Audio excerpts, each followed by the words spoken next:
All right, everybody. We'll call the meeting to order. First of all, I would like to begin by acknowledging that we are Mi'kmaq and the district of Spaganagity and the ancestral and unceded territory of the Mi'kmaq people. East Hants further acknowledges the 50 African Nova Scotia communities whose 400-year history have contributed to the province's culture, history, and legacy. We are all treaty people. Before I started, I should have checked to make sure that we were live online. We're good? All right, thank you. We're looking for the approval of the amendments to the agenda of all subcommittees. Moved and seconded. All those in favor? Aye. Approval for the minutes of September 17th, 2024. So moved. Second. Moved and seconded. All those in favor? Aye. Next, we'll have employee recognitions. I will turn it over to the warden. Thank you. We have one employee recognition on the docket today, and very pleased to recognize Scott Preston. We're pleased to celebrate Scott Preston for his 5 years of dedicated service to the municipality of East Hants. Scott started with East Hants in September of 2019 as the manager of recreation and aquatics, but his title has recently changed to manager of recreation and facilities, as he has taken on the management of the transition and daily operation of the East Hants Sportsplex. Outside of his municipal work, Scott's involvement in the aquatic and recreation fields is truly exceptional. Since 2019, he has served on the board of the Life Saving Society of Nova Scotia, and this year he became the Society's president. In addition to this, Scott also represents Nova Scotia at the national level as a member representative for the Life Saving Society of Canada. His dedication to water safety and education continues to make a significant impact on a provincial and national scale. Scott is also an active member of the Recreation Facilities Association of Nova Scotia, RFANS, where he has served as treasurer since 2021. His skills as a certified pool operator, national lifeguard trainer, and current apprenticeship towards his 4th-class power engineer and 2nd-class refrigeration certifications further showcase his commitment to excellence in the field. In addition to his professional achievements, Scott recently celebrated the birth of his daughter, marking a joyous personal milestone that reflects his dedication not only to his career but also to his family.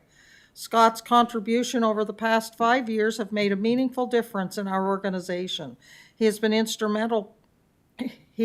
instrumental part not only with the Sportsplex transition, excuse me, but also with the reopening of the Aquatic Center. His professionalism and commitment to his role has greatly contributed to the betterment of our community. Please join us in congratulating Scott on both his professional achievements and his growing family.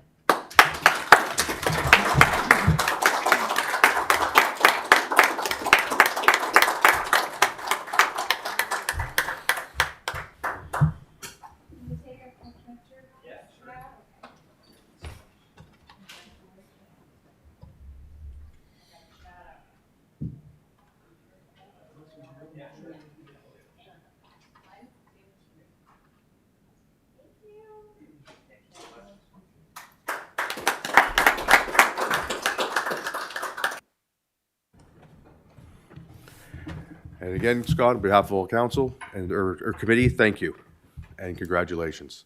I did forget to say we have regrets from Councillor Musa. He will not be here today. He's dealing with a family issue, and we all wish him the best. Next, we're looking for a motion to move into camera. So moved. Second. Moved and seconded. All those in favor? Aye. Aye. Motion carried. We will wait as we move.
we're back.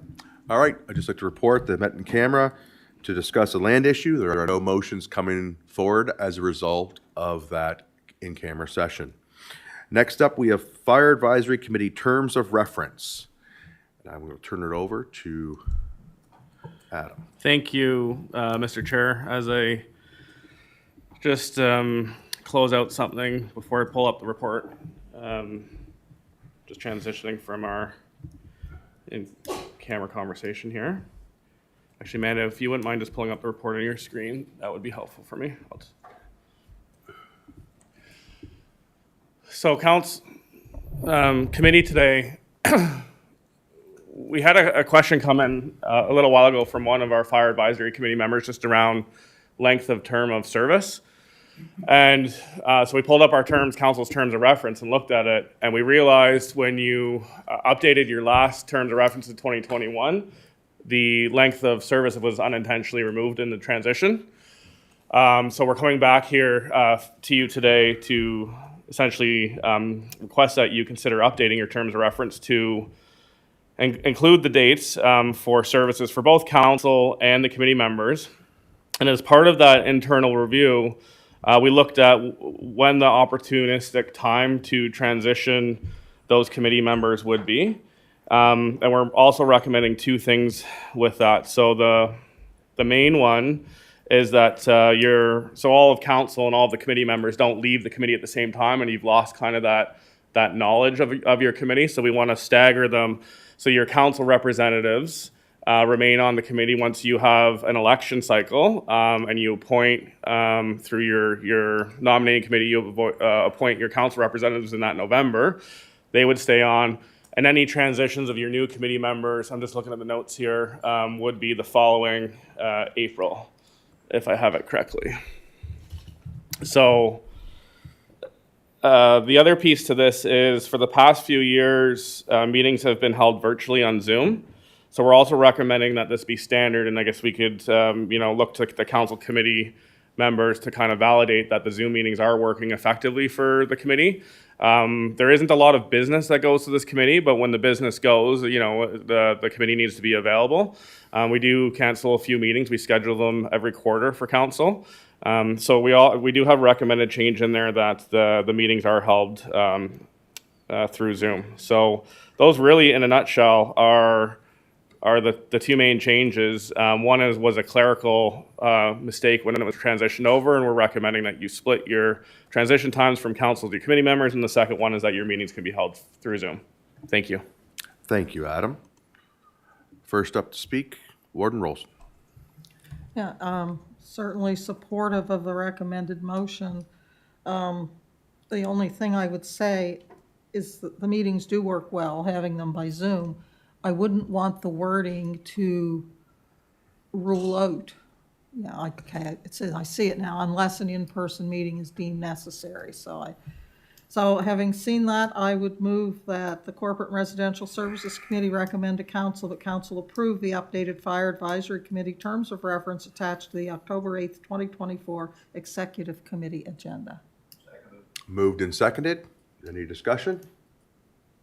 Question? Question's been called. We'll go to the vote.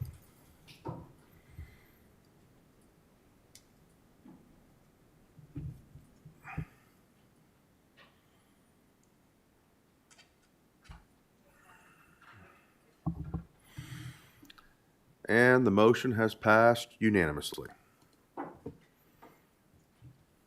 Oops, go ahead, Adam. Just a comment for committee. Amanda did prepare that report for council, but she can't do double duty here Yes. today. So I just wanted to recognize the efforts that went into that. Thank you. All right, that brings us to the end of Corporate and Residential Services. I will look for a motion to adjourn and reconvene in Parks, Recreation, and Culture with Councilor Rano. Moved Seconded. and seconded. All those in favor? Aye.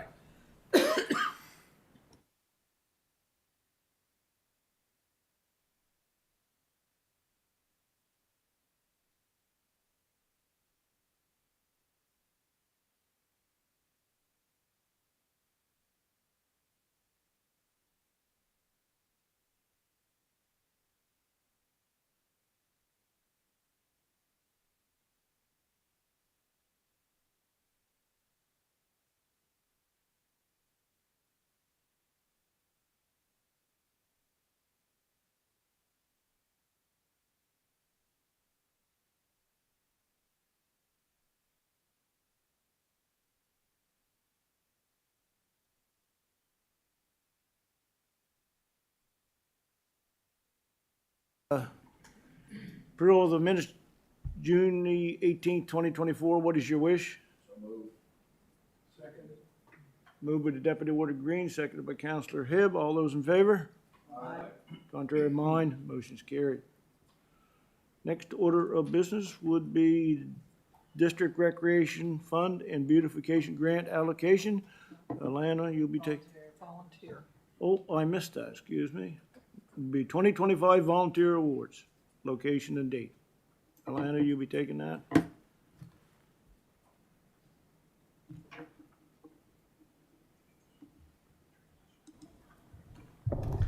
Thank you. Good morning. Through you, Madam Warden, the first report is something that council will be quite familiar with, and it's the proposed date and location for the 2025 East Hants Volunteer Awards and Volunteer Firefighter Long Service Awards. This is held typically during National Volunteer Week, which this year is April 27th to May 4th. And the proposed date for the East Hants event is Friday, May 2nd. As council would be aware, we also try to rotate throughout the municipality, and in the last 3 years, it's been held at Rawdon, Mount Uniacke, and then last year it was held in Enfield. So this year, the proposed location is Nolan District Volunteer Fire Department. Really, the only change with this is the proposed budget. So as part of the 2025-2026 budget discussions, staff are going to bring forward an increased budget of $6,500 versus $5,000. And really that's to accommodate increased pricing for most things, as well as an increased number of volunteer nominations. So as part of that, our recommendation is that the volunteer awards are held on May 4th that is incorrect. It's correct down below. The volunteer awards and long service firefighter awards will be held on May 2nd at the Knoll and District Volunteer Fire Department. And as part of that, the recommended motion is on screen. All right, you've heard the report, and then first up to speak, Counselor Perry. Nope, I think it's great. I think going up to the Knoll Shore is exactly where we need to go. So I will move the Parks and Recreation and Culture Committee recommends that council approve to host the East Hants Volunteer and Firefighter Long Service Awards ceremony on the 2nd of May 2025 at the Knoll and District Volunteer Fire Department. Moved by Counselor Perry, second by Counselor Mitchell. Any question? Question has been called. We'll go to the vote.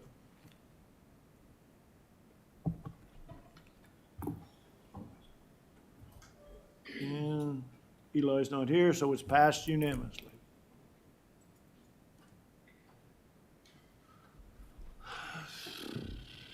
All right, next order of business would be District Recreation and Beautification Fund allocation. Lana, you'll be taking that as well? Yes, thank you. Second report is the District Recreation Funds and Beautification Grant allocation. So following the election, we have the same number of districts, but obviously the boundaries are going to change. And what staff are coming forward with today is looking for approval to distribute the remaining district recreation funds and beautification funds from the old districts to the new districts. And this is based on the difference in residential assessment amounts from the old to new districts. The method that's being proposed is the same as the method in 2016.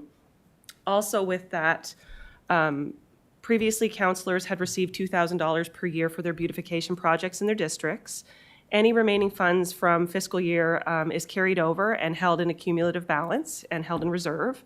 So there was a council motion C-2443 and then subsequent approval as part of 2024-25 budget discussions where the beautification budget was going to be increased from $2,000 to $3,000 with the additional $1,000 provided to each district following this October election. So with that, staff are recommending to council that following the municipal election, the balance of the DRF fund and beautification fund reserves for each existing district be allocated to the new district structure based on residential assessment with the recommended motion on screen. So you have the report. Any comment or question? Deputy Warden Green. I would move the recommended motion. Moved by the Deputy Warden Green, seconded by the Warden. Counselor Hibb.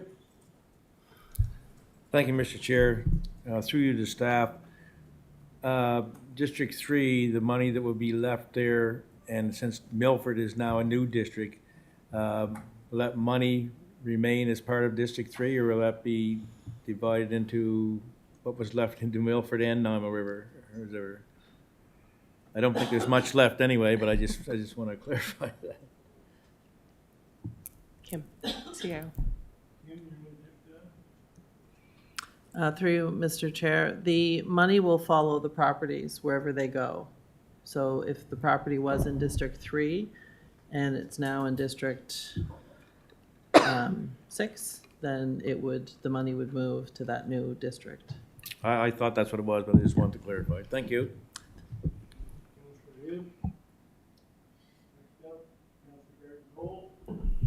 Thank you, Mr. Chair. Through you to staff. So it's not starting now and going forward.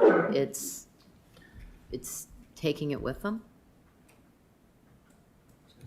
Do you want to take that, Kim, again? It's taking the funds that were already allocated and moving them. Nothing committed, sorry, through you to council. Anything that's committed will stay committed to whatever projects. It's anything remaining that's not been committed or allocated to a current project. Okay. Okay, thanks.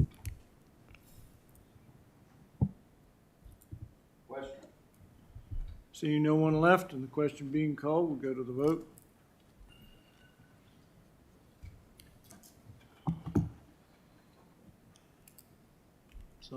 And the votes are in and it's passed unanimously. Next order of business would be keys to the municipality for Wyatt Sanford. Joe, you'll be taking that.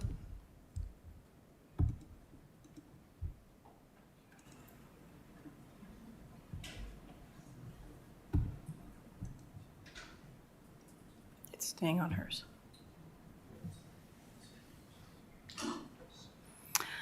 All right. Thank you, Mr. Chair.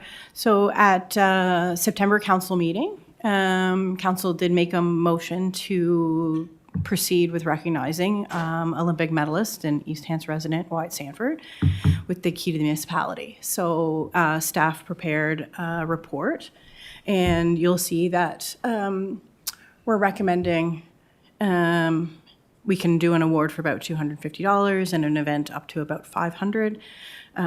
Details to be determined as we go. I don't know if we want to go to the discussion, Elena. Yeah.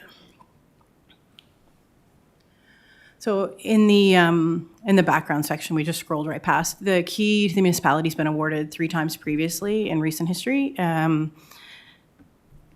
Buck 65, classified, and an Olympic medalist, Tracy Cameron, are the 3 former recipients. So it seems to be right in the pattern here that we would have another Olympic medalist. So we're going to go through there. We've done a little research. Obviously, everyone is familiar with Wyatt's accomplishments and all that took place this summer with his bronze medal in boxing. So we are looking for council's support in going forward with securing an award. We do note that it would not be the same. The former keys that were passed out were handcrafted, and the wood worker who did that is no longer with us. So we're going to have to source something through probably a trophy type company and have something that could be consistent going forward. So we've looked into some of that options, and we'll the staff will make a decision on that, and we'll prepare an event based on Wyatt's availability and council's availability going forward. All right, you've heard the report. First up, Warden Olson. Thank you. I'm going to move that Wyatt Sanford of Kennecott be awarded a key to the municipality in recognition of his accomplishment as a bronze medalist in boxing at the 2024 Paris Olympics at a time and place to be announced, and that up to $750 from the General Government Cost Center be approved to cover the cost. Second. Moved by the warden, seconded by the deputy warden. Next up would be Councillor Perry. Thank you, Mr. Chair. Through you to staff, seeing where we have to go through a new process, would this be the opportune time to maybe put out a casting for something such as the municipal key, so then we can have it for forever, rather than going through a trophy company, which could change and change. This way here, we get the design approved and then it be sent off in that manner. Would that be appropriate? And then, We can certainly look into it. yeah, would you need a motion for that to happen? Okay. You want? I guess through you, Mr. Chair, I would caution that you're probably not going to get that for the $250. No, But if that's something that council wants to have done, we can certainly do that. And I can use my discretion on whether we proceed with that route or go with, if we can. And when you say get it approved, do you mean have that come back to council for approval? No, just Just get a key done? a key done, yeah. Okay, we can look at that. And I would, and part of the reason I look at that is, you know, taking into consideration everything the municipality takes in. You know, I think showcasing the whole municipality as, you know, and then looking at the parts of reconciliation and acknowledging that as a key part of the municipality as well, moving forward and everything else, we could really come up with something that can showcase all of East Hanson in a great light, and especially for the deserving recipients like Wyatt Sanford. Thank you. I'll make that motion after the vote on this one. Floor, yeah. Seeing no one left to speak and the question being called, we'll go to the vote.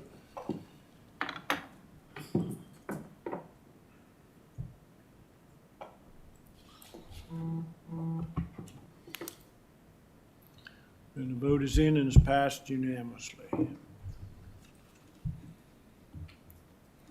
All right. Councillor Perry. I will move that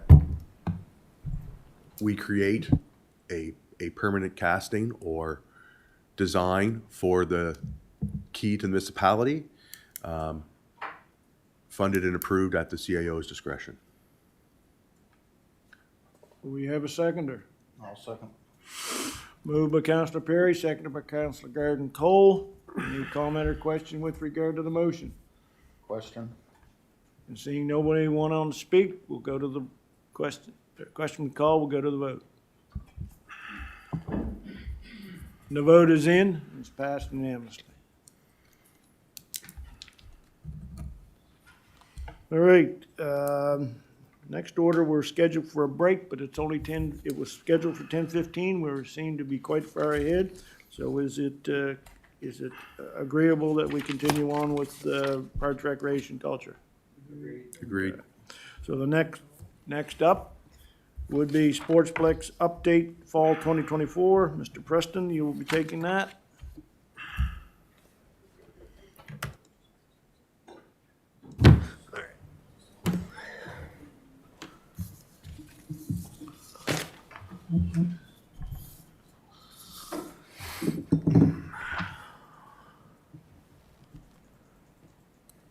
All right.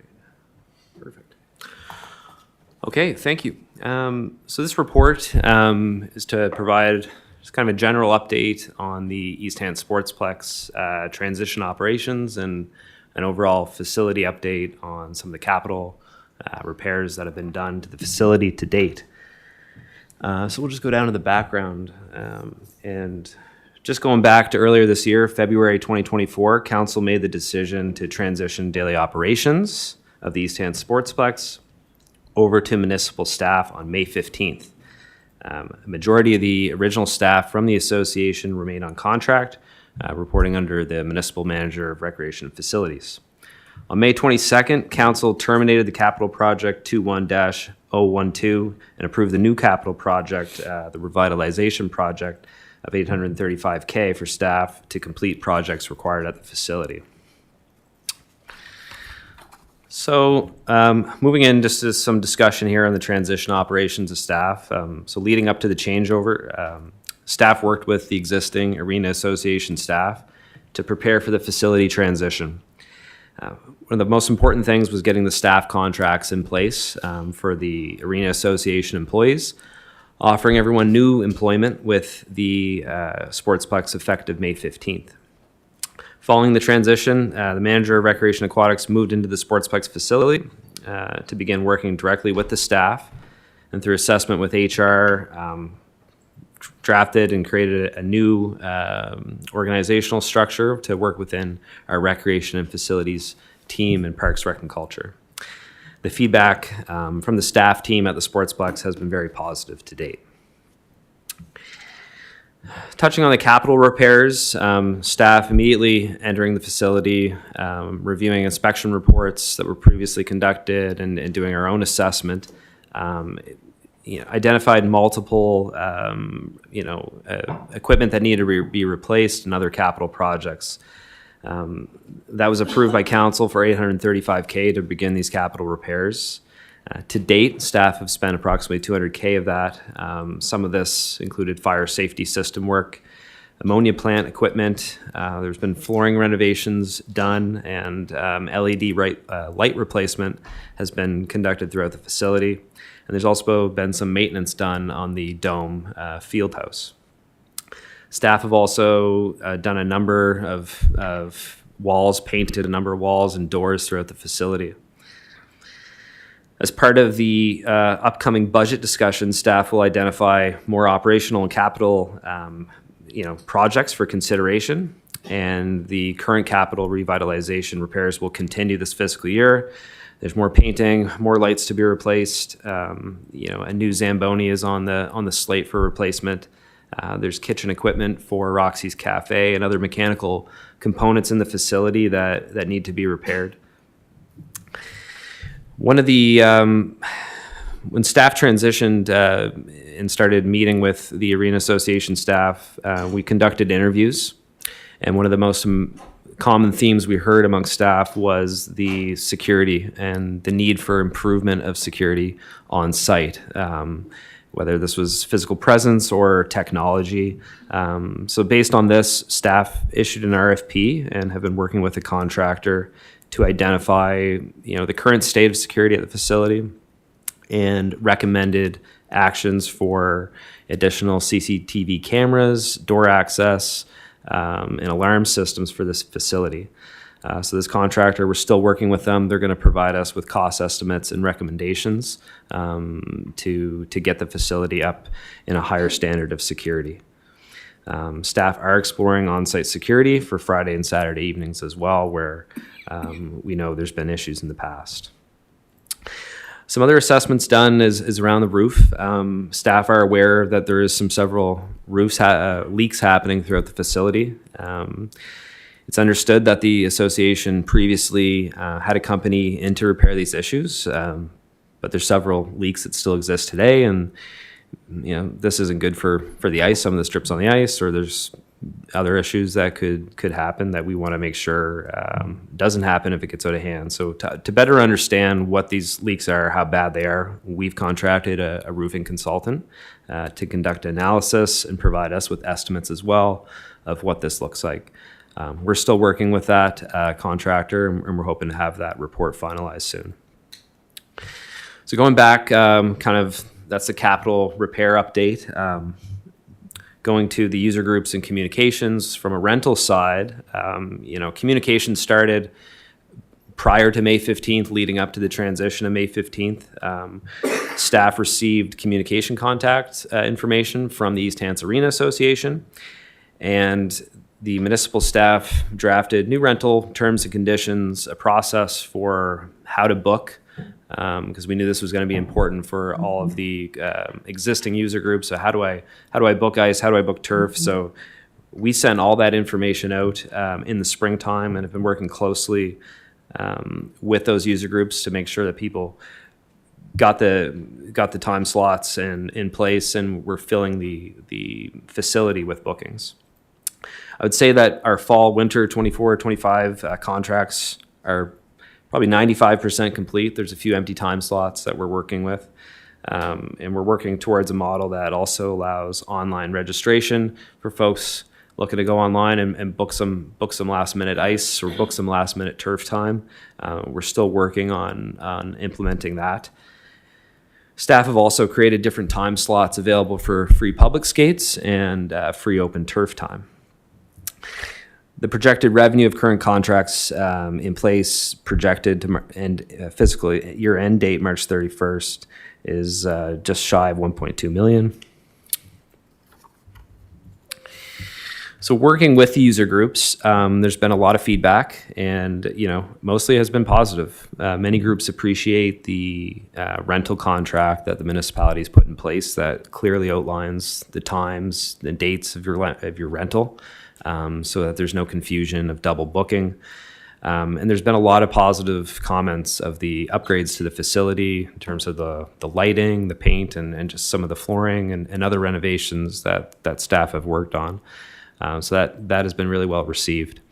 There's been some, there's been some negative and constructive feedback that staff have been listening to user groups about, and some of this really extends from long-standing agreements between some groups, various payment terms, different, rental rates given, promise to groups. So there's been a lot of different,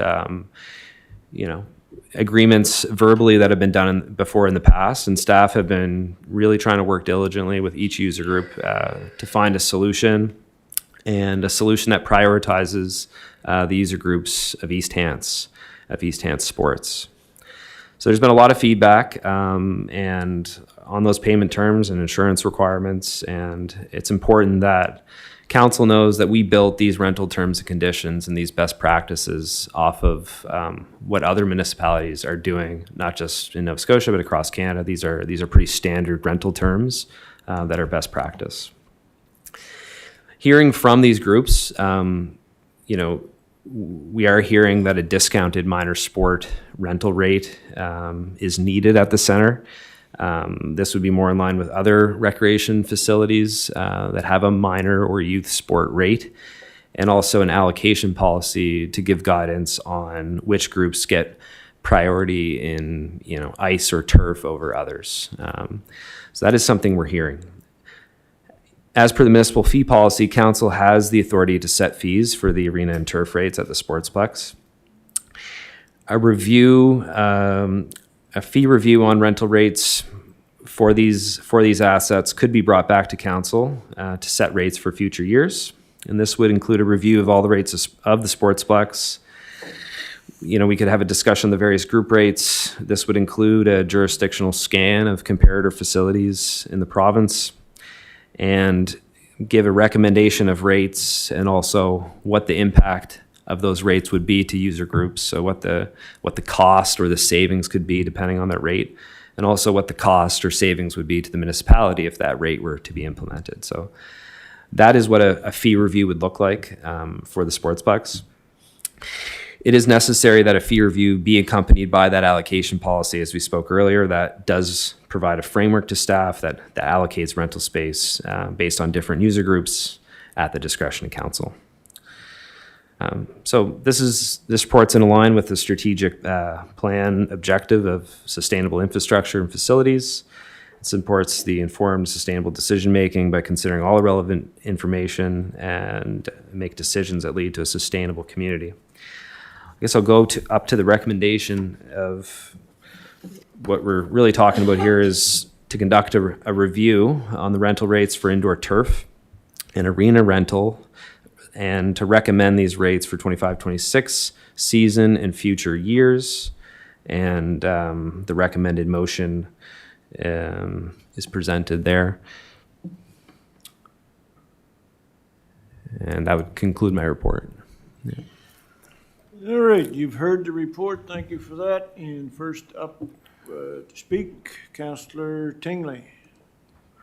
Through the chair, first thing I'd like to say, Scott, is all the feedback that I've received from people so far. I haven't received a ton, but I've received some, as you know. It's all positive. Some people were a little upset with some of the communication, but they see how that's going to benefit them. The same with the accounts receivable. How you're handling that is, some of the users see how that's going to help them from collecting from their their members and dealing with you.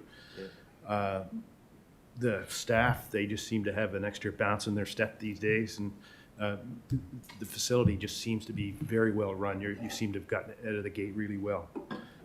So on the motion, I'm going to move that Parks, Recreation and Culture Committee recommend to council that council keep the 2024-25 Sportsplex rates in place for the remainder of the current fiscal year, and to direct staff to conduct a review on the rental fees for indoor turf and arena rentals to recommend rates as part of the 2025-26 budget discussions. Do we have a second? Do we have a? Okay, so moved by Counselor Tingley, second by the warden. On before the motion was Counselor McPhee and myself. Counselor McPhee. Thank you, Mr. Chairman. Through you to staff, Scott, you mentioned the roof and the leaks in the roof, that you have a roofing contractor to look at it. Yeah. Did you have a structural engineer look at it just to see, because how long have these leaks been going on? There were previous leaks that were fixed, see if there was any damage to the structure that supports the building? Yeah. Through you, Mr. Chair. At this point, we've engaged the company that specializes in waterproofing, just to look at some of the issues specifically, and then from that, it's a thermal imaging report actually, which was recommended to us, and then from there we can decide how we want to proceed with the structural engineer or things like that. But this waterproofing assessment seemed like the best way to go forward at first, at a low cost, and give us what we need. Mm-hmm. Okay, thank you. Yeah, no Is problem. that all, Counselor? Yes. Okay, at this time, I'm going to turn the chair over to the warden. You talked a lot about security within that report. My concern around, is there concern around security, and what would those concerns be? Have we had instances of anything going awry? Could you explain that, please? Yeah, through you, Mr. Chair. Security, it's a big umbrella term. So yeah, I'll break this down. There is, right now the coverage of cameras could improve. So whether that is slips and falls that could occur in the parking lot, that, the municipality would be, wanting to have footage of, things like that, improved coverage within the facility. So that's number one with cameras. Door access, if you walk through this facility, you notice a lot of swipe card, things like that. That's a recommended measure for security because there's a lot of staff-only spaces. You have an ammonia plant there, you have custodial equipment. So anytime you have lock and keys can fail, or people prop doors open at ease. So there's definitely recommendations there in terms of having a kind of a key swipe door system in place in facilities. That's a new modern way. If you go to the aquatic center, it's the same way. So the other piece would be alarms. There's a number of alarms in terms of security, whether it's intrusion alarms on doors, motion alarms, things like that. So just reviewing that from a lens of what the contractor was doing is just to assess what is there, and then provide those recommendations of how that could improve. And the municipality we could really look at that menu and really decide which actions are reasonable based on what we have at our other facilities, just to make sure it's at the same standard as the Lloyd E. Matheson Center or the Aquatic Center of what we would expect for a public facility. In terms of other issues on site, we do know that Friday evenings are a busy evening at the Sportsplex. Our junior B hockey games bring in 300 plus people. It's a lot. There's a lot of kids running around. There's been occurrences of different altercations, and staff are working on that. We're working with the RCMP on that too. So I'm not sure at this point what kind of security presence would be needed, if any. But staff, being our first fall season and really hockey season and sports season, we're working through that to understand how these issues are and how we can work with the community just to make sure it's a safe space for all, because it really is a community hub. And I would say for the most part, we don't deal with, it's not a whole lot of issues, but there's just some things to work through with the community, and staff are doing a great job already. And again, we'll work with the RCMP closely on that. So then, has there been any major incidents that you feel require security? There is, through your chair, for instance, we have an event coming up in 2 weeks, a large a festival, a celebration, Indian festival. They're bringing their own security. So a lot of these bigger groups will bring their own security. At this point, I think we still have to review and work with the RSMP to decide if we need our own security on presence. So we just wanted to note that to council. At this point, I can't say for sure. I think we just need to really assess and work with the local RCMP before we make that decision. Okay, so also you mentioned that that a company has been hired to do this study. Yep. Okay, my question is, could not that have study been done in-house with regard to security? I understand that there's a lot of issues out there that we don't have technical expertise on, and we have to go outside. My thought is, if we can keep do as much inside, that means that, we have more money to put it in other directions. So that's what I'm thinking right now. Great question through Mr. Chair. There was allocation for money already for security assessments within the corporate services budget for different security assessments on our sites. We do not have the security expertise on site, so staff really felt strongly about getting those recommendations from a third party to understand the current need and assess the need of security, because in terms of technology, that changes a lot of cameras, placement, the kind of door access. We've already learned that, that's changing, technology is changing. So, we wanted to make sure that, whatever recommendations that we'd bring forward to council to upgrade security, was definitely the best of what the market is recommending. And to be quite honest, the staff currently right now wouldn't have that expertise if we did that in-house. We still will take some measures from that and do our own in-house analysis, but the help from that third party is a recommendation and really helpful, and again was already set in place from previous budget year to do security assessments that council approved.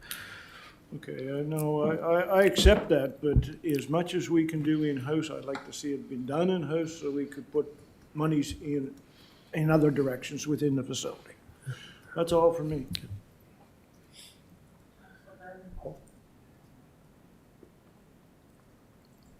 Thank you, Madam Chair. I too have had positive feedback on how things have gone.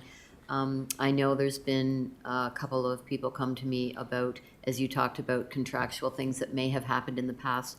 And I understand from a staff point of view, that is hard to, compromise comes into there and trying to keep people happy. Patrons have to realize that things are changing as well. So it needs to work from both sides. But going forward, I think this is probably your hardest transitional period.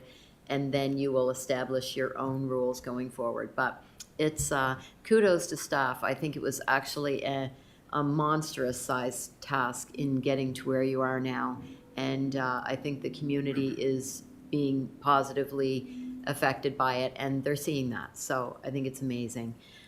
Just a little sidebar issue coming from me where I have a lot of young families in my residence. There is a question on a motion on the floor. So A motion on the floor? yeah, Okay. this motion is on the floor. Okay, I'll stop there. Thank you. So are you ready for the question? Question's been called.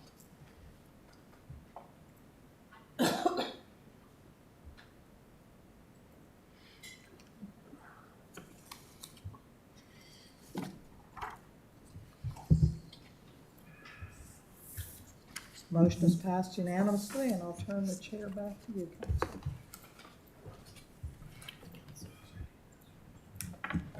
Thank you, Madam. Councillor Garden Cole, did you want to bring something else up there? No. We're good? All right. All right, so next order of business would be in-camera session for a contractual issue by Mr. Preston. Could I have a motion to go in camera? Second. Moved by Councillor Mitchell, seconded by Councillor Perry. All those in favor? Contrary of mine? Motion's carried, so we'll be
Okay, we're back online.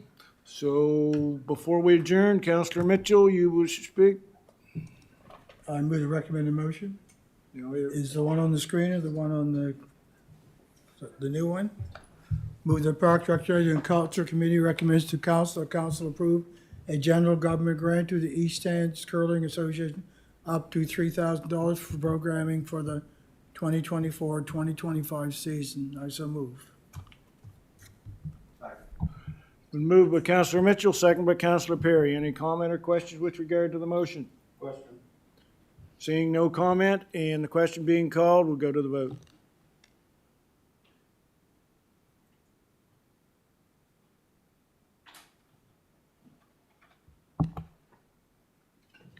And the vote is in. It's passed unanimously.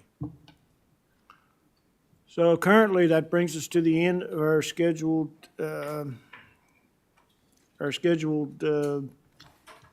piece of this district recreation funds.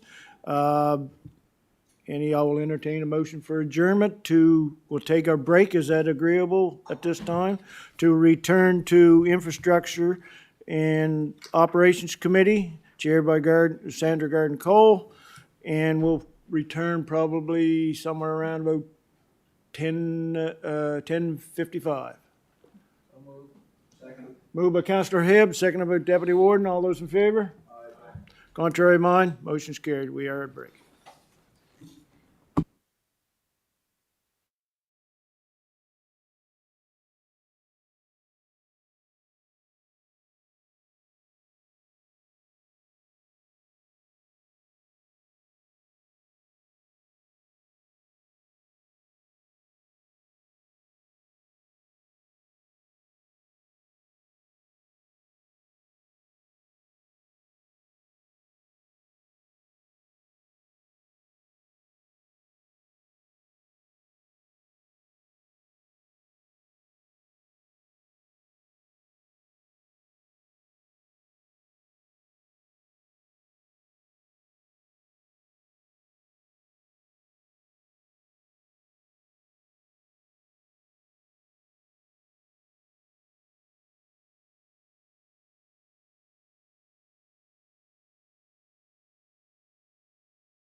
They are passed. First item on the agenda is the servicing capacity study overview. Go ahead, Jesse.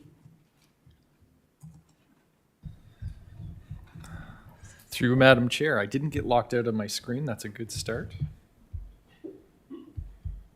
Perfect.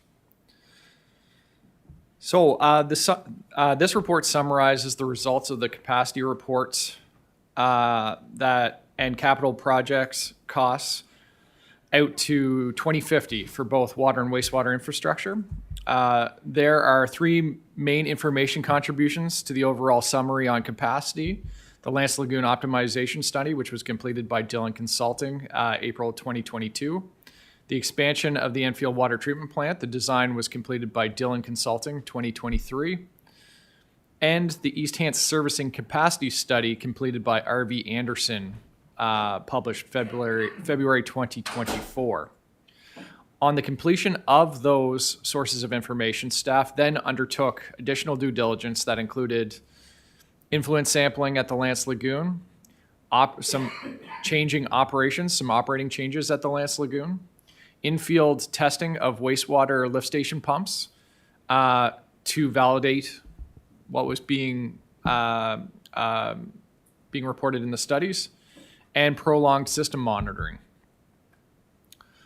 This compiled information reflects the current state of capacity, gives a forecast of over $66 million in capital project spend over the span of the study as being required out to 2050, and flags additional capacity spending that was not quantified in the three information sources, such as Lance Lagoon desludging, which there will be a report coming in November, expected, and a potential water treatment plant project for additional growth. All right, so into the discussion, go right into the biggest constraint on capacity as of today. So we've completed expansion work at the Enfield Water Treatment Plant and have reviewed water consumption and system performance from the last year and have based current capacity as a snapshot based on this. So our as of last year, the 2023, there were the equivalent of 3,383 equivalent dwelling units, and allocated but not built yet on the system is an additional 964 equivalent dwelling units with a total demand. So ultimately, based on what our approval is to withdraw from the river, there's approximately 400 additional dwelling units available based on our approval to withdraw. That's not what the expansion plant delivered us. The expansion of the plant delivered us the technical ability of 5,498. There's a bottleneck that can be expanded beyond that. So with that, we know what our ceiling is from the existing water treatment plant. It's currently at 5,498 equivalent dwelling units. Staff are already in the process of working on what our next request will be to environment for additional withdrawal limits, which, it'll be a request for an additional 700 equivalent dwelling units of water withdrawn for the river, and then we'll see where we're at.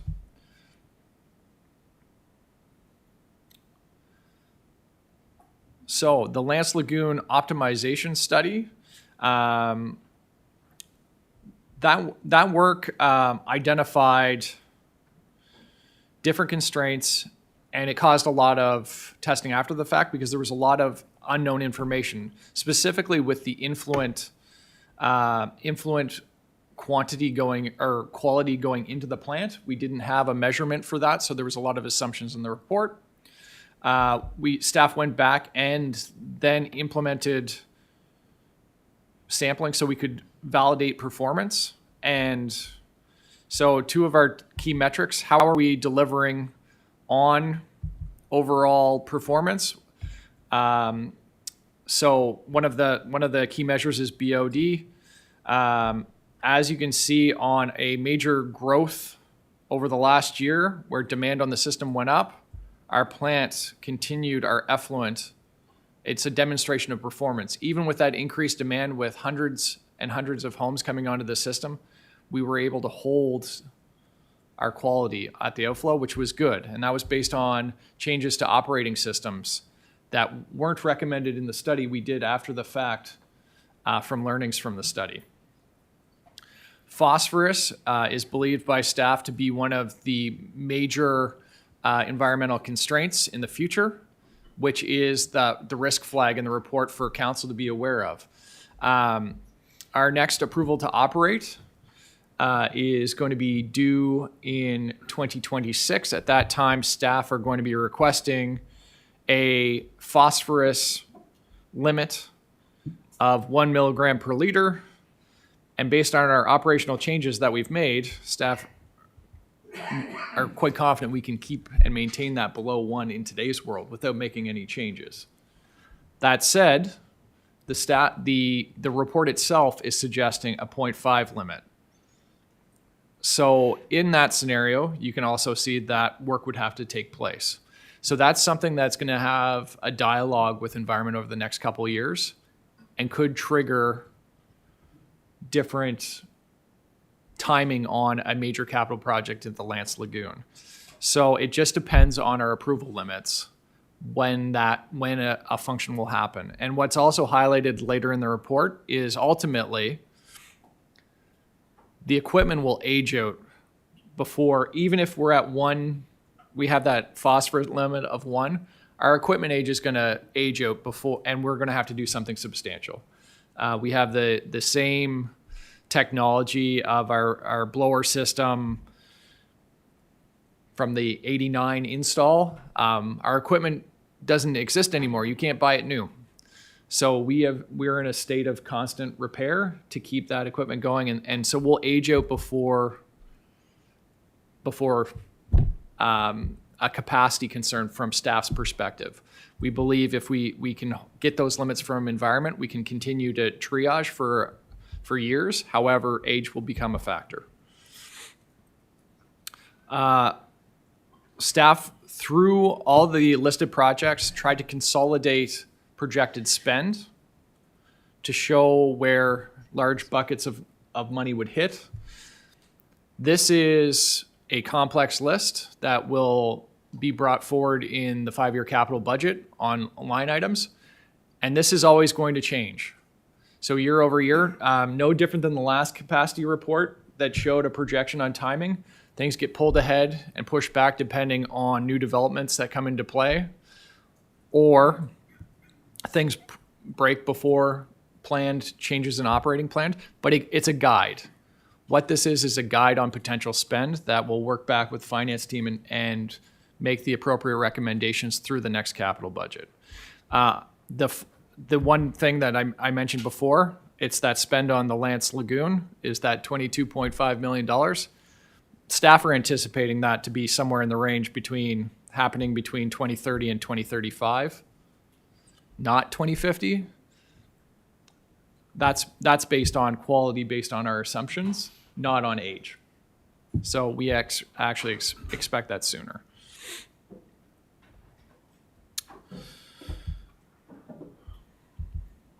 There was several technical memos that were attached with the document. There's been some time to go through that. But ultimately, that's the snapshot the report has posted. And I'd open the floor to questions. Okay. Thank you, Jesse. First question we have is Councillor Mitchell. Thank you, Madam Chair. Question through you to Jesse. How do you detect water leaks? And when you detect a water leak, can you measure the amount of water that you've lost? Yeah. Brilliant question, actually. So what staff do on water leaks is it's an estimation on consumption. So we find a water leak and we find the draw on the system and estimate how long has that water leaked been there, and make an estimate after the repair to show what the loss was. And so once a major repair happens, you can see the change in the draw in the system. You measure that difference, estimate how long it was open for, and you can back calculate how much water you lost. You can only do it after the fact, typically. And 2023 was a high water loss year. The case study for that, and that impacts our current capacity. We have to use it because it happened, but we had 50% water loss. One of the big water loss items was one particular dwelling unit on a new build that wasn't connected properly. I won't give the civic address, but it's an example of, it was on the Concord Wade Road, and it wasn't connected properly, and it had consistent loss ever since it was turned on. But because there was so much new builds coming online at the same time, it was very hard to find, because our water consumption of all these new builds coming on all at the same time made it hard to identify losses. So it took staff longer to find it. That has been a challenge over the last 2 years for water loss. Huge gains have been made since January 2024 on water loss, and we're seeing those benefits, but it's staff responsibility to show worst case scenario in a capacity demand, and we would reset every year on saying this is where we're demonstrating or not demonstrating our water loss. Water loss is a huge opportunity for us to find additional capacity, but we have to demonstrate sustaining it over time. I think that needs to be a focus in the coming years. That will be our wins to maximize our existing system. Is that a huge cost to the municipality, to the utility? Water loss? Yeah. Absolutely. Every unbilled gallon of water is inefficiency and loss. And it's I don't have a dollar number on that at this time, but it's noteworthy. It's lost energy. You're throwing away the energy built to treat that water, and that's the opportunity. So every time you find one, you're gonna hopefully save money in the long run. Yep. You spend the money to save the money, and it's the right thing to do for the environment. On top of that, Do you get many of the public notifying you of leaks? through you, Madam Chair, that is one of the metrics. If it doesn't come out in the surface, usually if it pops up on the surface, the calls are what we get from the residents first if it's not a big leak, and that's the best way. What we've been doing as staff since January is a Sunday evening water leak hunt, if you will, where when there's low usage, it's easier to find and sound. And so this team has been going out in evenings on Sundays at the lowest demand period and listening in systems. We turn on valves, close valves in isolated areas in a triage. And that's been happening frequently ever since as an additional effort to find those losses. The public reporting water, especially on very dry conditions and seeing puddles when they report it, it's a huge win for everyone, and it's very appreciated by the utility when that happens. So it benefits everybody if the public Absolutely. engaged. A replacement program, are you looking at replacing water lines going forward, or just when there's leaks? Through you, Madam Chair, we will be building. There is water line replacements in the capital budget. The current focus is on age-related in Shubenacadie right now, but through our asset management program, we will have a replacement plan built out for the system as a whole. Right now, we replace sections based on condition, and if we're having a problem area, of repeat breaks, then we'll go in and look at a potential replacement of a bigger magnitude. But that will come out through ongoing asset management programming. And the short-term replacement plan is honestly focused mostly in Shubenacadie based on age, and then cycle back to regional. But that's just age-related, based on age of the systems. Thank you, Madam Chair, that's all. Thank you, Counselor. Next to speak is Counselor Perry. Thank you. Through you, Madam Chair. Due to my sitting as a community member on the Pockwalk Watershed Advisory Committee, the challenges faced by East Hants are no different than what's going on. Currently, Halifax Water is doing a massive study and possible replacement or add-on to the Pockwalk Water Treatment Facility as well, due to a number of contributing factors, one of them being aqua growth has increased. We lost acid rain, so now more plant life grows, so there's actually more of that stuff that has to be filtered out than what was planned, 70 years ago when they built that place. So I do know that it's also happening in other areas across the province, and I'm wondering if there's any way to kind of reach out and share knowledge as we go through this process of retrofitting and refitting old facilities and constructing new facilities for best practices and lessons learned. Through you, Madam Chair, absolutely. The East Hants Water Utility continually reaches out. We've actually met with senior Halifax Water staff, trading thoughts twice in the last 2 months, as an example. And so discussing major topics such as the pace of growth and the changes to our systems. We see it, we're experiencing that at the same pace, just different magnitudes as Halifax. They're having the exact same challenges East Hants has, based on the pace of growth. What is East Hants is we're experiencing 4 times the growth year over year than we did the previous 10 years. That ramp up in pace and adapting to it in the systems has been a challenge, and that's what we're talking with Halifax and our peers about, and trying to adapt along with the challenges in environment and source water. We're exchanging information. There's studies happening in Halifax that impact our watershed. Staff have reached out, and Halifax is helping us with that information. They're going to provide us the information prior to it being published so that we can see it as well as a major stakeholder. So that cross-jurisdictional, that's an example of, yes, that's happening, and we're very active on that cross-jurisdictional exchange. Yeah, I knew there was cooperation happening between the two, and I just wanted to make sure the rest of council was aware of that, because it is important that we look at water as not just East Hants, Halifax, the Valley, Colchester. Water is water, and we all need it. So it's great to see the cooperation there, which should make the residents feel a lot better in the directions that we're taking. Thank you.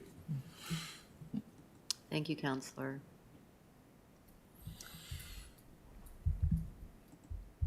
Next to speak is Counselor Tingley. Through the chair, to Jesse, and we've discussed this a little bit, but I'm just reading here, and I just have a question about the work that needs to be done around Poplar and in Lance. There was some pricing done for 8.8 million for capital project, and then staff apparently identified an alternative to that for 4.3 million that could be faster. Do we have any idea? Well, first, before I ask that question, I've got people in those areas that sewer water's coming up their standpipe and into their yards when we have heavy rains, and they're very concerned about it. Do we have any idea when such a project would be happening?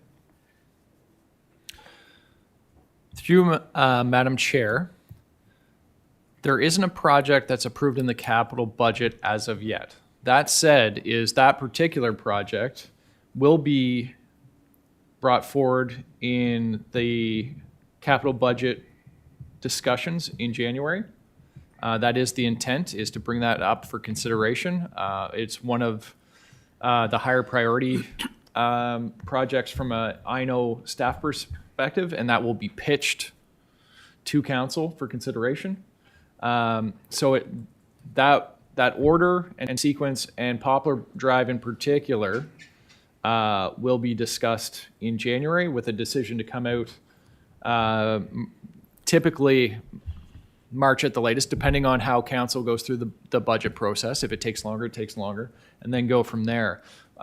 If it were to be approved, design would have to begin first, and it would likely be if the timeline for design to construction of that magnitude of what staff are thinking is likely 2.5 years to complete.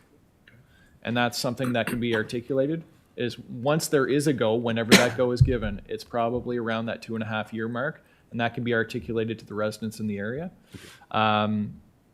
And education in the meantime of the area of disconnecting stormwater sump pumps that may be tied into sewer systems, reducing that I&I. Right now, their inflow and infiltration, groundwater getting into the sewer system is I&I. That's one of the biggest challenges in that area. Our lift station at Poplar Drive, our pumps are running about 50% of the time, which is too high. And there is not groundwater penetrating directly into that lift station. It has to be coming from upstream. So we haven't been able to finalize where that is, but that's a small thing that each property owner can do and check to make sure that they're not contributing to that downstream challenge that's impacting their neighbors in the short term. The longer term is those big capital projects. Hopefully that long term isn't too long and will be discussed in the upcoming capital budget. Next question. So the few people that have contacted me, they don't have sump pumps connected to their sump pumps are connected outside. Good. And one particular person is they report that the only time they have sewer water coming up is when there's a heavy rain. And the municipality will send somebody out there and to pump it out or whatever they do, and that corrects the problem. But they're wondering if temporarily the municipality has generators that can be placed there during those periods. Through you, Madam Chair, that is something for the area that's being discussed operationally. We've done something similar in Pine Hill. Okay. Until there's a bigger transformation that happens there. We've built in an operational routine of deploying and getting ready to put a temporary generator at that site, which there is plans for that to be changed in the future when a new development comes in. And so we've got an operational process in place, and now we're talking about Poplar Drive because it's the power outages. That's the only time they're having. That's the challenge for that area is what we're seeing, and we're deploying sucker trucks at those times.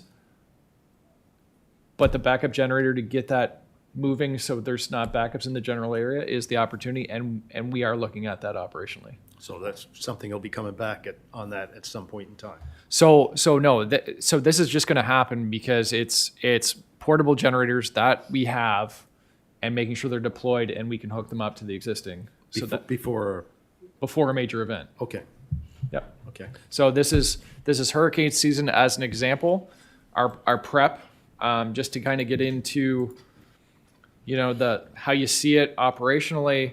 Our staff watch at hurricane season, which one's projecting out. If we're a week away from a potential hit where we think we're going to get a power outage, we start sending out messages operationally. We say, okay, do we have generators? Do we have gas filled up? Who's on? Who needs to be prepared on OT? Which generators are getting deployed where? And we have that prep before an event, and we're doing that consistently now.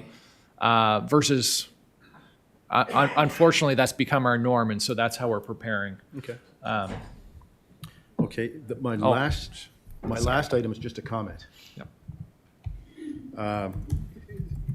Attached to the capacity report was a study on culverts and ditches along the corridor area.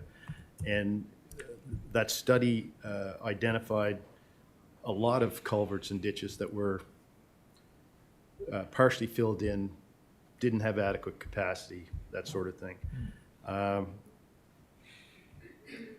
We have a major problem with flooding throughout the area, and I realize that most of these ditches and culverts relate to the province. But from that report, it appears that there's opportunity to do a lot of work and maintenance that would, to the stormwater system.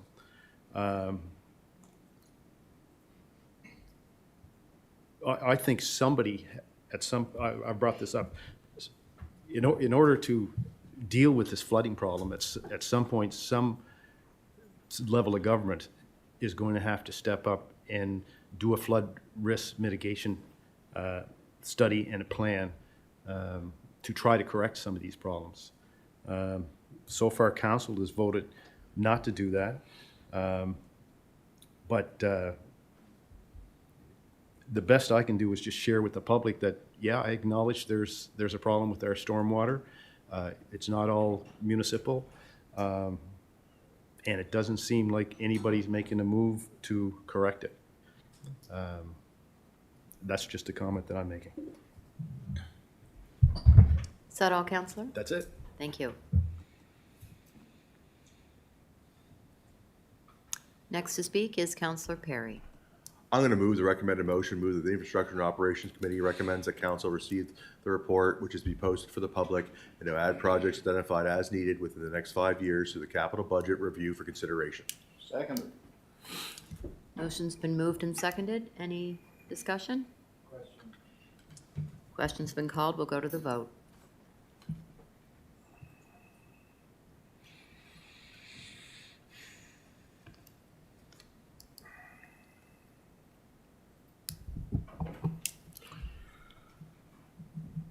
And the vote has passed unanimously. Okay, the second item is, thank you, Jesse. The second item is cross-connection controlled retrofit program, which is Jesse as well. Okay.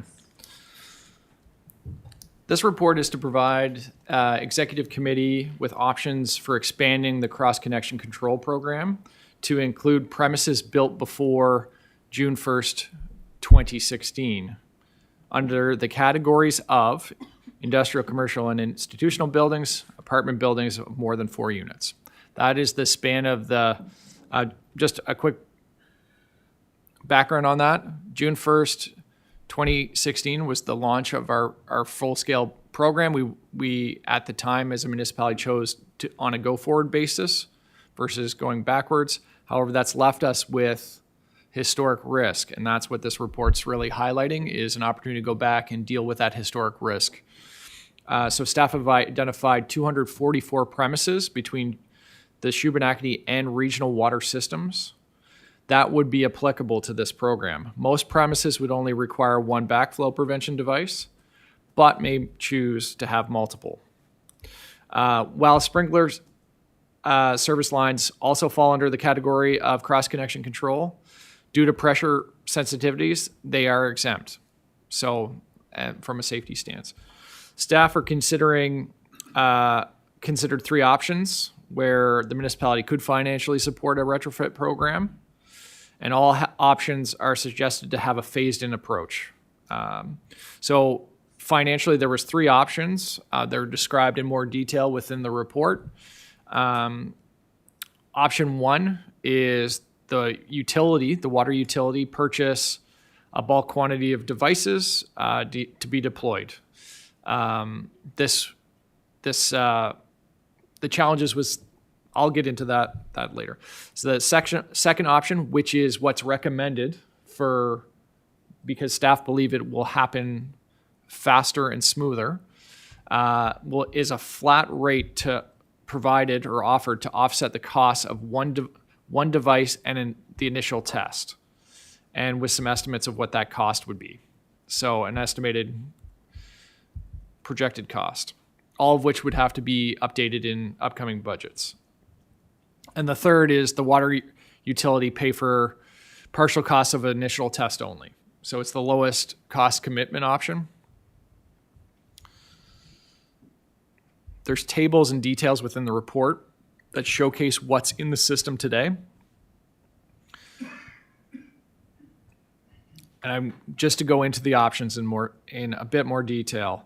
So option 2, which is being recommended, is once we would deploy out the requirements to each property, once they have purchased their device, had it installed and tested, which is a requirement, for it to be a validated cross-connection controlled device, BFP device. It has to be tested by a certified tester. There's lists available to the public. We have that program existing on our website now with all that information. We would then recommend providing a rebate saying it's rewarding those that did their due diligence, completed the work, the water utility issues and the check. The value in this option is it gives the control on how it's being done and who's doing it to the property owner, versus the municipality saying it's this installer, this device. It limits that option and what we've found in past scenarios is that businesses like to work with their people, their contractors. They have preferred vendors. So it's just a real conversation of what is the cost or what is the value that's the right value. That number, we're recommending $300 per device, $100 for an initial test. That doesn't compensate the full value. You could go, it's hard to put a number on devices because there's different level of devices, but you could easily go to $400 for a device and $150 for a test, if that was your prerogative. But the premise of option 2 is what staff are recommending. And under that, would open the floor for questions. Thank you, Jesse. First to speak is Councillor Tingley. Through the chair, I think it's a good report, and I think your recommendation is fine, so I'm going to move that the Infrastructure and Operations Committee recommend the council direct staff to expand the cross-connection control program by including a retrofit program to launch April 1st, 2025 that offers a retrofit rebate of $400 per the combination of one device and one initial device test, and the overall budget being submitted for 2025-2026 water utility budget review. Okay, the motion has been moved and seconded. Warden, if you could just take the chair. Seeing no one else to speak, I'd just like to ask a question on this. So Jesse, retrofit, your definition of that is, what is your definition of retrofit? Through Warden, the definition of retrofit is a pre-existing building within the categories described that doesn't have a device. So has pre-existing plumbing, pre-existing connection to the system that then would need to change some of its internal plumbing to have the space for a device ongoing. Like a backflow Correct. prevention? Okay. Like so many homes don't have those. So through the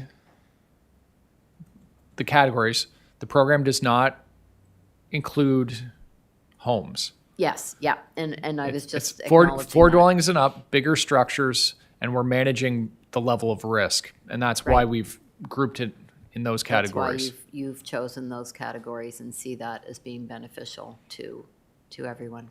Okay, I was just wondering I was just wondering about that. Okay, thank you. Thank you, Warden. Any further questions or discussion? Question's been called.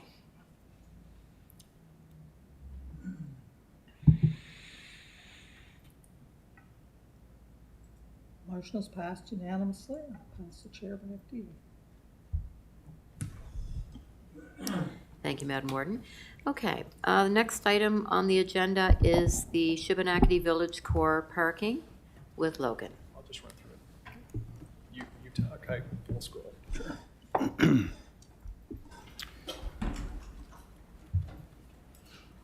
To assist in the development of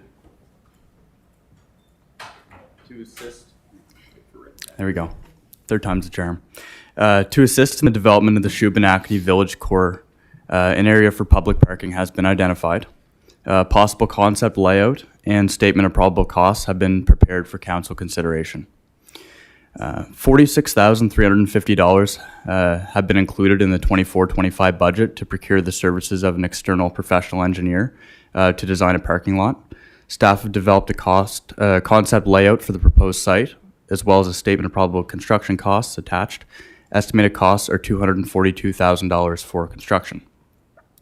Staff recommend that the site concept plan be approved and that staff be directed to engage a professional engineer to complete the design, and that the construction of the parking area be included in the 25-26 draft capital budget.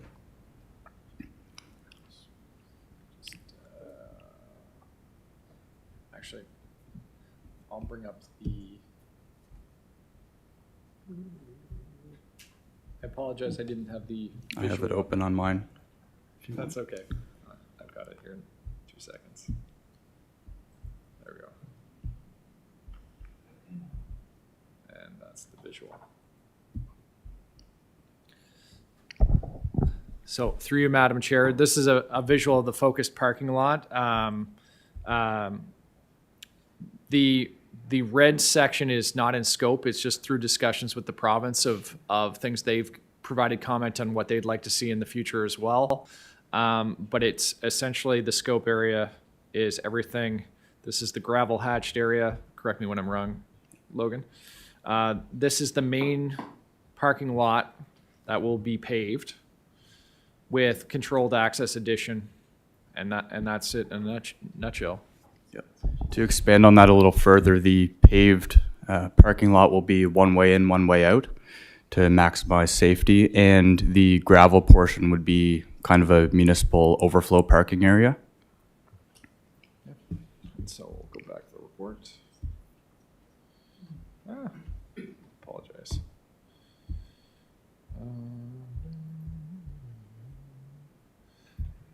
Not this report. This report. And then we go back up here to the recommended motion. And would open the floor to questions. Thank you. Okay, first to speak is Counselor Mitchell. Thank you, Madam Chair.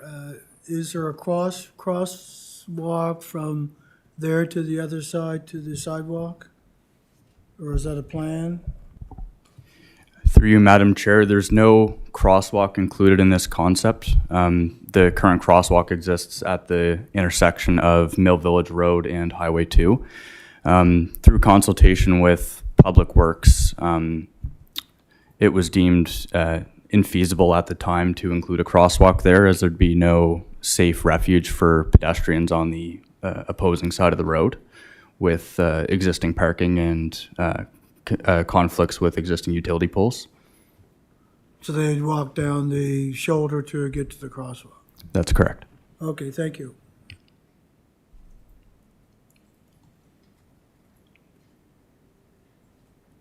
Thank you, Counselor.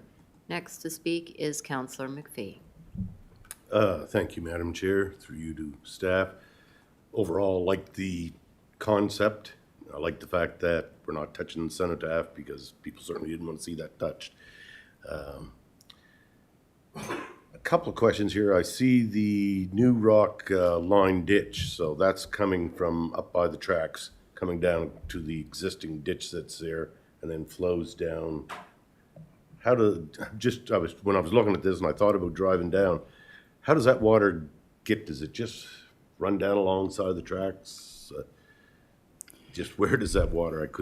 I know it doesn't go in, or maybe it goes into the existing parking lot there now, does it? Through you, Madam Chair. So the existing ditch that exists is to be replaced by the proposed rock line ditch, which runs behind the gravel area down by the tracks. And it'll travel northward until it hits the existing storm system. Mm-hmm. And I see we've lost the parking across from the old community hall there. Can you give an explanation as to why that's gone? Yeah, through you, Madam Chair. Through consultation with Public Works, it was identified to be hazardous location with respect to sight lines and visibility, specifically with the existing rail bridge. That said, that's not within scope, municipal scope. That's a provincial owned area. And so the municipality isn't proposing doing that work. It's just something, that's the visual of what the province has seen or commented on what they would like to see. So we provided that full visual. That what's in red is out of scope of what the municipality is looking to do. So we don't know what will happen. It's out of our control. It's out of our jurisdiction. We're just showing a visual of what could happen post our project. Right, okay. So I didn't, so they own that piece of property there, do they? No, I didn't realize that. That surprised me. And when I saw the red line when I was looking at this, and I said,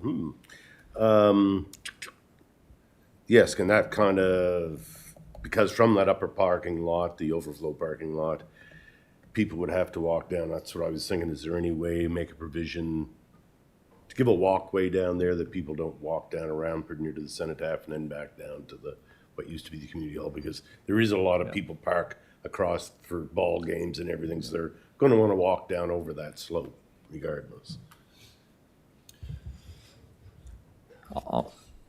Through Madam Chair, I would suggest avoiding that right now where we don't know what the province is going to do, and then look to make modifications post our project and have like a continuous improvement approach and see, okay, we do this. How does the province respond? Then let's adapt. Because they could do a multitude of things that could change and undo what we may try to do. I do anticipate post our project that anything the province would do would happen fairly quickly. And so we'd be able to respond. I don't anticipate pathways and connections costing too much money in the future. That might be just operational spend at that point in the future. Right. Yeah, I was just thinking like a paved, sloped, just something that people could get up and down with a walker or whatever if they needed. Yeah. Okay. Looking forward to seeing. And of course, I know we addressed this already, but something that we're going to go outside to have design, not do it in-house. So just because of capacity here ourselves to do it. So, through you, Madam Chair, we do conceptual visuals. The municipal approach of having a final design done externally is about liability management, and it helps with the approval process. And so we have an external body sign off on the final design of all our construction projects as a measure of protection for the municipality. That's the approach, and that's the why. Very good. That said, is us doing more and more upfront conceptual work is helping lower our costs long term. Right. Yeah. Yeah, because this is probably going to be fairly close to whatever they come up with. Yeah. Very good. Thank you. Thank you, Councillor. Next to speak is Councillor Green. I would move the recommended motion. Moved and seconded. Any conversation? Question's been called. We'll go to the vote.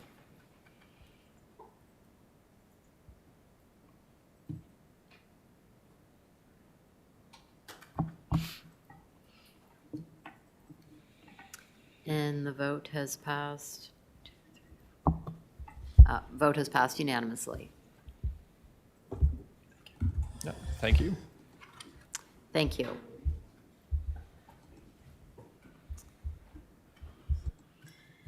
Okay, our final item is an in-camera contractual item, so I'll be looking for a motion to go in camera.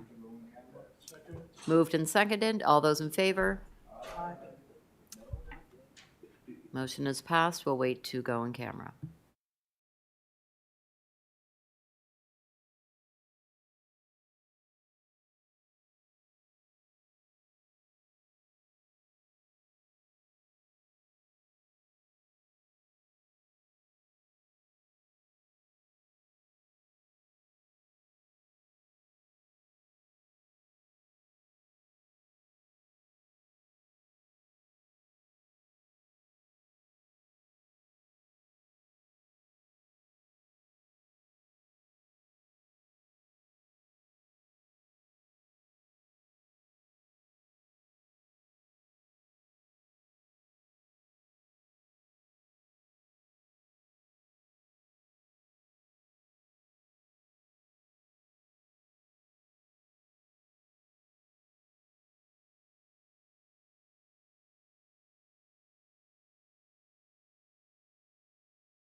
Thank you. Okay, folks, so just to let you know, we were in camera for a contractual issue, and we have a motion coming forward as a result. Go ahead, Madam Warden. Given that there was no objection to the advanced contract award notice for excavation services posted to the Nova Scotia tendering website on August the 2nd, 2024, be it moved that council give the chief administrative officer the authority to approve negotiated contracts for Bennery Contracting to be the primary service provider and Basin, page 204, and Basin Contracting to be the secondary service provider for the excavation services contract with services effective as of October 2024. Moved and seconded. Question's been called. We'll go to the vote.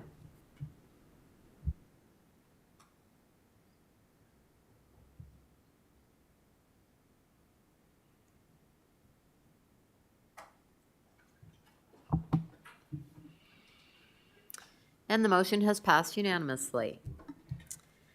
Seeing nothing else, I'll be looking for a motion to adjourn the Infrastructure and Operations Committee. Moved and seconded. All those in favor? Aye. And the motion has passed. This brings us to our lunch break. We will conclude at 1:30 with the Planning Advisory Committee. I will give the rest for the afternoon. I have to go to my real job.